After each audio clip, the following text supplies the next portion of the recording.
इतनी शिद्दत से निभाना किरदार इस जिंदगी का कि पर्दा गिरने के बाद भी तालियां बजती रहे। नमस्कार दोस्तों, गुड इवनिंग, शुभ संध्या।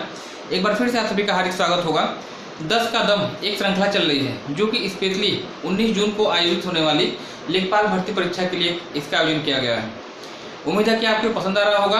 आज का एक छोटा सा वीडियो होगा जिसके अंतर्गत विश्व के महत्वपूर्ण भौगोलिक उपनाम, जनरली आपसे किसी भी वनडे एग्जाम में यहाँ से क्वेश्चन बनते हैं, जो महत्वपूर्ण भौगोलिक उपनाम है स्पेशली वर्ड के संबंध में 10 महत्वपूर्ण प्रश्नों को लिया गया है और अगले 10 से 15 मिनट में इन प्रश्नों के एक्सप्लेनेशन के दौरान आप पाएंगे कि आपका पूरा का पूरा टॉपिक ये जो है आपका यहाँ पे कवर हो जाएगा। वीडियो को अंत तक देखिएगा। आगे बढ़ने से पहले यदि आप मेरे चैनल पहली बार आए हैं, चैनल को सब्सक्राइब करके बेल आइकन को प्रेस कर दीजिएगा। नोटिफिकेशन बेल को प्रेस कर दीजिए, ऑन कर दीजिए, क्योंकि आपको मालूम है कि ऐसे ही हेल्पफुल कंटेंट मैं आपको देता रहता हूँ। नमस्कार दोस्तों, आइए शुभारंभ करते हैं आज के इस क्लास का। जो यहाँ पहला प्रश्न होगा, महत्वपूर्ण भौगोलिक शब्दावलियाँ जो आपकी हैं। पहला प्रश्न आपसे पूछा गया है कि निम्नलिखित में से किस देश को आप दक्षिण का ब्रिटेन कहते हैं, है ना? किस देश को दक्षिण के ब्रिटेन के नाम से भी जानते हैं, प्रश्न आपका पूछा गया है। और यहाँ की अगर बात करिएगा, एक इंपॉर्टेंट क्वेश्चन होगा, हमेशा कंफ्यूजन क्रिएट करने वाला क्वेश्चन है ना? आपको मालूम है कि ब्रिटेन कहिए, यूनाइटेड किंगडम कहिए या इंग्लैंड कहिए, एक ही देश के 3 नाम आपके हैं और इस कहाँ पे स्थित है तो आपका यूरोप महाद्वीप में है ना? ऑस्ट्रेलिया महाद्वीप के समीपवर्ती भागों में एक देश आपका पाया जाता है जिसे आप कहते हैं न्यूजीलैंड, है ना? न्यूजीलैंड। और न्यूजीलैंड के बारे में कहा जाता है जैसी कंडीशन, जैसी क्लाइमेटिक कंडीशन आपकी जो यूरोप महाद्वीप के इंग्लैंड की है या ब्रिटेन की है, हूबहू same to same climatic condition जो है वह इस न्यूजीलैंड की है। समान जलवायु दशाओं के होने के कारण आपने न्यूजीलैंड की तुलना जो है इंग्लैंड से की है और इसको आपने दक्षिण का इंग्लैंड या दक्षिण का ब्रिटेन कहा गया है। प्रश्न आपसे यही पूछा गया है ना, किस देश को आप दक्षिण का ब्रिटेन या दक्षिण का इंग्लैंड भी कहते हैं? उत्तर आपका हो जाएगा न्यूजीलैंड, है ना? न्यूजीलैंड के बारे में और कुछ चीज़ जान लीजिए। न्यूजीलैंड की बात करिएगा तो न्यूजीलैंड जो है विश्व का सबसे पूर्वी देश है। विश्व का सबसे पूर्वी देश है न्यूजीलैंड और इसकी राजधानी वेलिंगटन है ना? न्यूजीलैंड की जो राजधानी आपकी होगी वेलिंगटन है और वेलिंगटन के बारे में कहा जाता है, न्यूजीलैंड की जो राजधानी आपकी है वेलिंगटन, और वेलिंगटन के बारे में एक फैक्ट आप जानते होंगे कि वेलिंगटन विश्व की सबसे दक्षिणतम राजधानी है। साउदर्न मोस्ट कैपिटल अगर पूरा विश्व में पूछा जाए कौन सी है तो न्यूजीलैंड की राजधानी वेलिंगटन है। और न्यूजीलैंड के मूल निवासियों भी कभी कभी आपसे एग्जाम में पूछ ले जाते हैं कि न्यूजीलैंड के मूल निवासियों को आप किस नाम से जानते हैं, तो एक यहाँ पे वर्ड याद रखिएगा, वहाँ मूल जनजाति पाई जाती है माओरी, है ना? तो न्यूजीलैंड से आपके 3 प्रश्न बनते हैं। पहली विशेषता, न्यूजीलैंड के मूल निवासियों को आप माओरी के रूप में जानते हैं। दूसरी चीज, न्यूजीलैंड की राजधानी जो आपकी वेलिंगटन वह विश्व की दक्षिणतम राजधानी है। और तीसरी और सबसे महत्वपूर्ण चीज जो कि आपके प्रश्न में मेंशन की गई है कि किस देश को आप दक्षिण का ब्रिटेन कहते हैं, उत्तर आपका हो जाएगा न्यूजीलैंड, है ना? अगला प्रश्न जो आपको दिया गया है, पूछा गया है निम्नलिखित में से किस शहर को विश्व की स्मार्ट सिटी या धूम्र नगरी के नाम से जाना जाता है? वर्ल्ड लेवल में चीजें आपसे पूछी जा रही है, यहाँ पे ध्यान रखिएगा, यहाँ भारत का कोई रेफरेंस नहीं है। प्रश्न आपका एक बार फिर से ध्यान दीजिए कि निम्नलिखित में से किस शहर को आप विश्व की स्मार्ट सिटी या धूम्र शहर के नाम से जानते हैं? यूएसए में स्थित है और इस शहर का जो नाम आपका होगा शिकागो, है ना? शिकागो को जो है, शिकागो की लोकेशन आपकी यूएसए में है, यूनाइटेड स्टेट्स ऑफ अमेरिका में है और शिकागो को आप विश्व की स्मार्ट सिटी या धूम्र नगरी के नाम से जानते हैं, प्रदूषण अधिक होने की वजह से, है ना? अगर आप भारत की बात करें, भारत में स्मार्ट सिटी किसे कहा जाता है? कमेंट सेक्शन में आप कमेंट करके मुझे बताइएगा। विश्व की तो मैंने आपको बता दिया है कि विश्व की स्मार्ट सिटी शिकागो। भारत में स्मार्ट सिटी या धूम्र नगर किसे कहते हैं? उत्तर मुझे कमेंट सेक्शन में बताइएगा। शिकागो के बारे में एक चीज मैं आपको और बता दूं, शिकागो जो है वह मिशिगन झील के तट पर स्थित है। महान झील प्रदेशों की एक ऐसी झील मिशिगन जो पूरी तरह से संयुक्त राज्य अमेरिका में स्थित है, इसी के तट पर आपका यह शहर स्थित है, शिकागो स्थित है। और शिकागो के बारे में कहा जाता है कि विश्व की मांस की मंडी भी जो है इसी शहर में आपकी लगती है ना? तो इतने फैक्ट आपके हो गए शिकागो के संबंध में। अगला प्रश्न जो आपके लिए होगा, किस शहर को फोरबिडन सिटी या निषिद्ध शहर के नाम से जाना जाता है? एक इंपॉर्टेंट क्वेश्चन होगा, ट्रिपल स्टार वाला क्वेश्चन होगा, 3 स्टार वाला यह क्वेश्चन आपके लिए फोरबिडन सिटी या निषिद्ध शहर के रूप में किसे जाना जाता है? उत्तर आपका होगा एशियाई देश तिब्बत की राजधानी जो है आपकी लासा, है ना। एशियाई देश तिब्बत की राजधानी लासा जो है फोरबिडन सिटी या निषिद्ध शहर के रूप में जानी जाती है।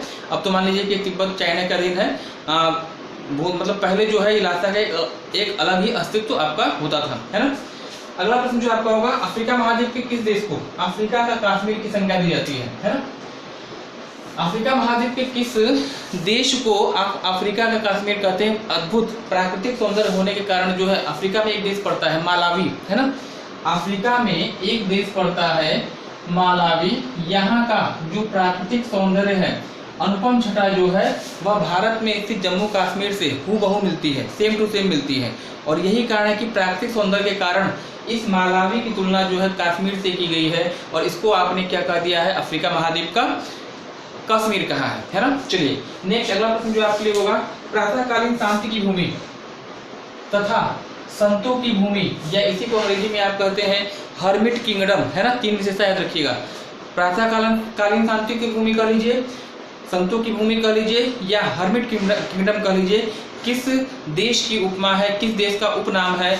एशियाई देश आपको याद रखना होगा, दक्षिण कोरिया। दक्षिण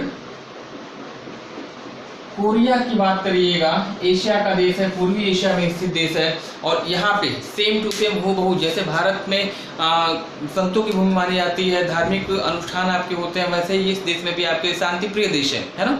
इसीलिए इसको आप हर्मिट किंगडम यानी संतों की भूमि के नाम से भी पुकारते हैं, है ना।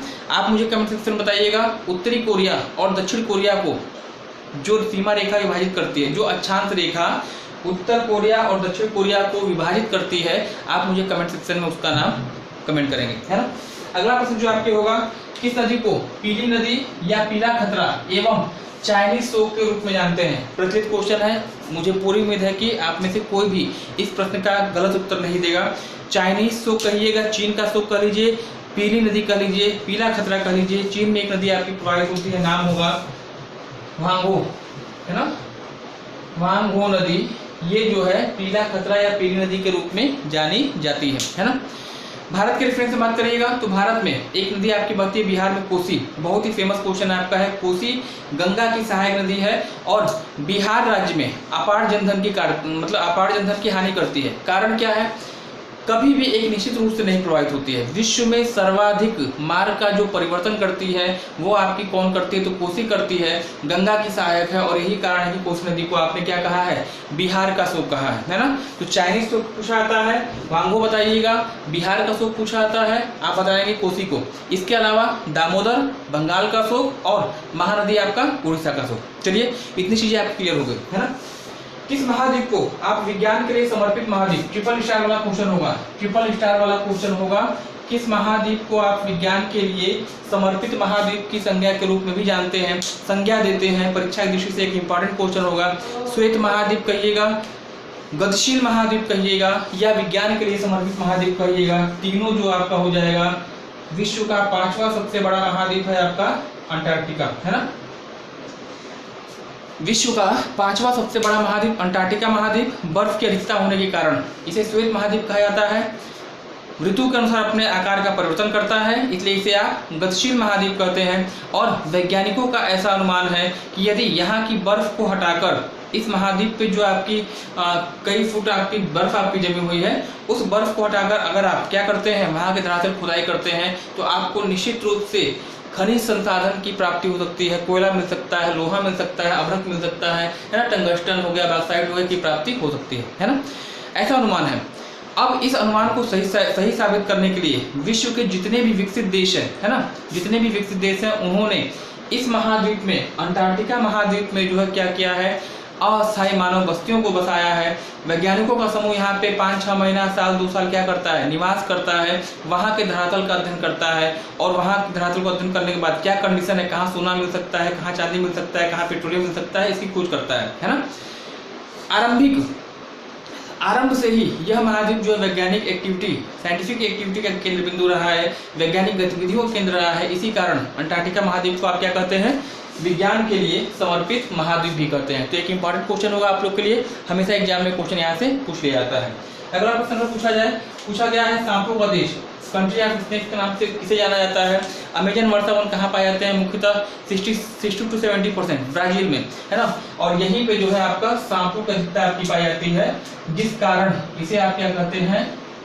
सांपों का देश भी कहते हैं। प्यासी भूमि का देश एक इंपॉर्टेंट क्वेश्चन होगा, ट्रिपल स्टार वाला क्वेश्चन यह भी है ना, 3 स्टार वाला 3 बिंदुओं वाला यह भी क्वेश्चन आपका होगा। किस महाद्वीप को या किस देश को आप प्यासी भूमि का देश कहते हैं? एक फैक्ट मैं आपको बता दे रहा हूँ, यूरोप महाद्वीप विश्व का 6वां महाद्वीप है, 6वां बड़ा महाद्वीप है क्षेत्रफल के आधार पे।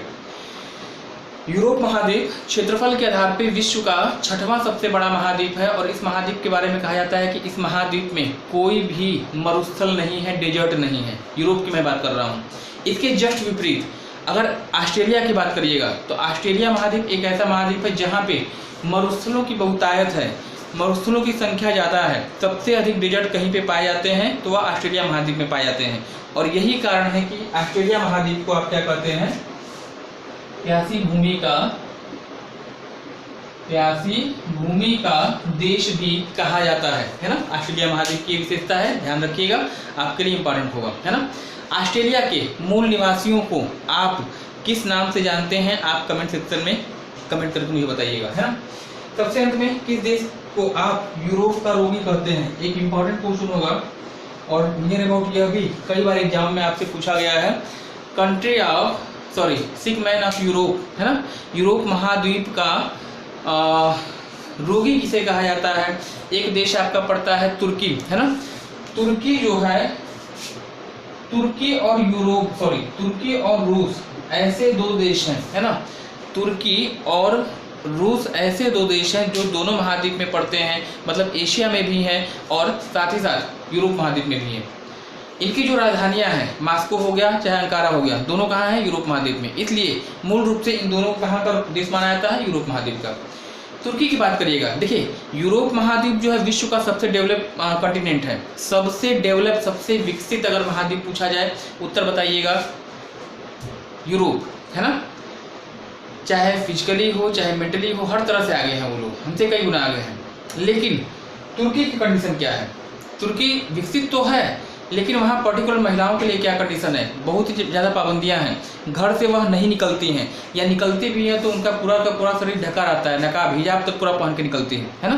तो इस पिछड़ी हुई मेंटेलिटी की वजह से, इस पिछड़ी हुई मानसिकता की वजह से जो है इस महाद्वीप को क्या कहा गया है?